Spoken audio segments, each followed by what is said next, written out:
समाज को कौन जगाएगा, कौन सेवा करेगा। मैं तुम्हें दीक्षा तो देता हूं, लेकिन कर्म करते समय भी निर्लेप होने की दीक्षा देता हूं। गिरी गुफा में योग करने की दीक्षा नहीं दी, मठ मंदिर में बैठकर साधना करने की दीक्षा नहीं दी, युद्ध करते समय भी साधना का फायदा मिले ऐसी दीक्षा दे दी। शिवाजी महाराज को दीक्षा देते समय प्रसादी दी, 2 चुल्लू भर के, खोबा भर के मिट्टी शिवाजी ने ली, बांधी पल्लड़ में। दूसरी प्रसादी दी, घोड़े की लीद, खोबा भर के। और तीसरी प्रसादी दी, नारियल। शिवाजी तीनों प्रसादी लेकर पुण्यशीला माँ के चरणों में पहुंचे कि माँ, गुरुजी ने दीक्षा की प्रसादी में ये दिया मेरे को, मिट्टी दी, मैं रहस्य नहीं समझा। माँ ने कहा, बेटा गुरु ने मिट्टी दी, तू महीपति बनेगा, तो राजा बनेगा। लीद दी है, तेरे बस्तल में बहुत सारे घोड़े होंगे और दुश्मनों से घिर जाएगा, तो गुरु की कृपा घोड़े के द्वारा भी तेरी मदद करेगी, घोड़ियों के द्वारा भी तेरी सहायता करेगी। और कभी कभार राज के दलदल में, भोग वासना के दलदल में फंसा हुआ जीव अहंकार से कुछ का कुछ सोचने लगता है। ऐसे तेरा मन भी इस दलदल में कभी अहंकारी हो जाएगा, तो तेरे अहंकार मिटाने की जिम्मेदारी भी गुरु ने ले ली नारियल देकर। शिवाजी महीपति तो हुए, और सताने वाले जुल्मियों के साथ, फिर चाहे अफजल खान हो चाहे कोई खान हो, कई खानों से भिड़े, घिर गए। मैंने सुना है कि शिवाजी की घोड़ी किल्ला कूदी थी। शिवाजी की घोड़ी किल्ला कूद गई, अभी की घोड़ियां कहां मर गई। शिवाजी की घोड़ी किल्ला नहीं कूदी, समर्थ रामदास की कृपा किल्ला कूदवाई घोड़ी को। गुरु कृपा ही केवलम शिष्यस्य परम मंगलम। समर्थ की कृपा ऐसी शिवाजी पर। शिवाजी एक बार दुष्काल राहत काम भी हो जाए और कुछ बन भी जाए, कहीं गढ़ बनवा रहे थे, हजारों मजदूर लगे थे, शिल्पी लगे थे, कारीगर लगे थे। शिवाजी के मन में आया, अगर ये नहीं बनवाता तो इन बेचारों की रोजी रोटी का क्या होता, कितने लोगों को गुजारा दे रहा हूं। ऐसा उनके मन में जरा सा स्फुरा। गुरु ने दीक्षा के समय नारियल दे रखा था। गुरु के चित्त में आया कि शिष्य कहीं फिसल न जाए। दयालु गुरु समर्थ रामदास पहुंचे वहां। शिवोबा तो सत शिष्यों में से थे। गुरु को प्रणाम किया, गुरुदेव आज्ञा, ये चट्टान तोड़वाओ।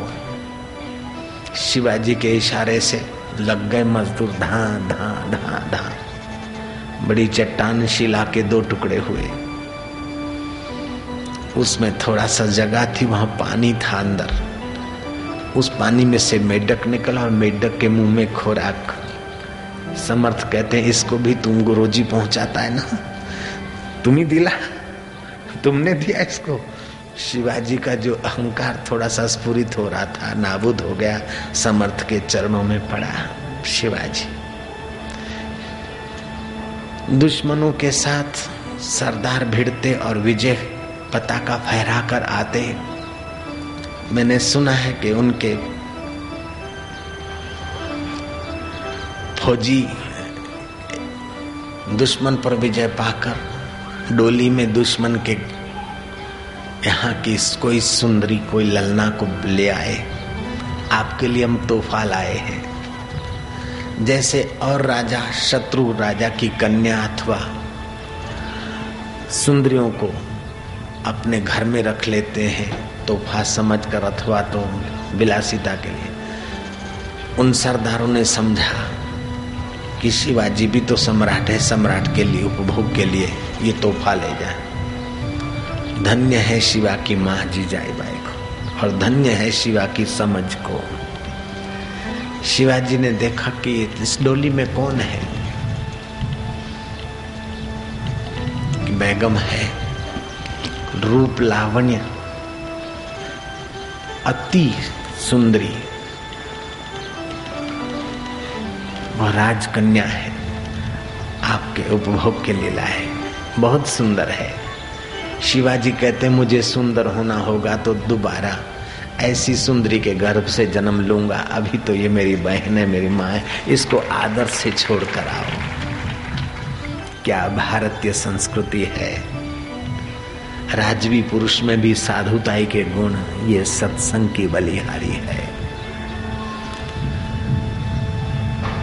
सत्संग की आधी घड़ी सुमरण वर्ष 50, वर्षा वर्षे एक घड़ी अरट फिरे 12 मास। ते सभाग्या मनुष्येषु, मनुष्य लोक में सचमुच वे भाग्यशाली हैं। ब्रह्मा जी के चित्त में कलयुग के दोषों का ख्याल आया। ब्रह्मा जी ने देखा कलयुग का आदमी तन से रोगी, मन से चंचल, बुद्धि पल पल में बदलने वाली। उसके उद्धार का उपाय सोचने के लिए भगवान ब्रह्मा जी ने करमंडलू से 3 आचमन जल लिया, पद्मासन बांधकर समाधिस्थ हुए। ब्रह्मा जी ने उपाय खोजा कलयुग के जीवों के उद्धार का। ब्रह्मा जी को सुंदर उपाय प्राप्त हुआ। ब्रह्मा जी ने मंत्र, ऐसा सुंदर सुहावना मंत्र बनाया जिससे रोग प्रतिकारक शक्ति तो बढ़े, मन प्रसन्न रहे, बुद्धि में समत्व का साम्राज्य आ जाए। ऐसा मंत्र ब्रह्मा जी को स्फुरित हुआ। वह मंत्र ब्रह्मा जी ने राम नाम के साथ जोड़कर, कृष्ण नाम के साथ जोड़कर भाव शक्ति, क्रिया शक्ति और स्वास्थ्य शक्ति को तो विकसित किया, लेकिन उसी मंत्र को ब्रह्मा जी ने ओमकार के साथ जोड़कर छुपी हुई जीवन शक्ति को जगाकर विल पावर विकसित करने की व्यवस्था की। रोग प्रतिकारक शक्ति, अनुमान शक्ति, क्षमा शक्ति, शौर्य शक्ति आदि विकसित हो, ऐसा मंत्र ब्रह्मा जी ने खोजा। हरे राम राम राम हरे हरे, हरे कृष्ण कृष्ण कृष्ण हरे हरे। ब्रह्मा जी ने उस मंत्र के साथ ओमकार को जोड़कर हरिओम बनाया।